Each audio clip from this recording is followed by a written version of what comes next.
problema sa atin. Mas marami pa tayong panahon sa pagsisilpon sa social media kaysa sa pagbasa ng Biblia. Paano mo ma-overcome na mismo nga ni ikaw, mas marami ka pang oras sa pagsisilpon kaysa sa pagbabasa ng Biblia? The Word of God is very important to demolish the strongholds in our mind. Grabe na stronghold sa social media. Word of God, in 2 Timothy chapter 3, verse 16 to 12. All Scripture is God-breathed.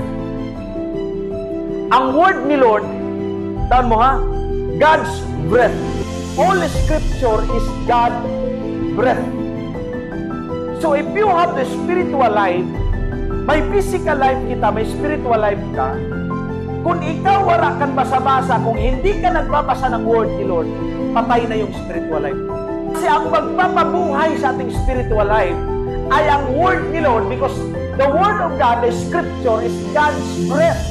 That's why, maraming Kristiyano, buhay physically, pero patay spiritually. Pag patay ka spiritually, lahat apektado sa'yo. Pati pagkabuhayan mo, apektado. Pag ikay nakapasok na being a born-again Christian, pag patay yung spiritual life mo, apektado lahat. Kasi andyan ka na sa kamay ni Lord.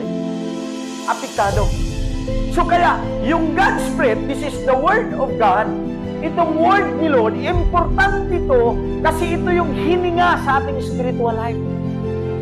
Lahat ng Kristiyano may spiritual life. Amen. Lahat mayroon tayong physical life, that is our soul, our body. Pero mayroon din tayong spiritual life. Na yung spiritual life natin, papakainin natin ng spiritual na pagkain. Isa na dito yung Word ni Lord. Because this is the God's breath.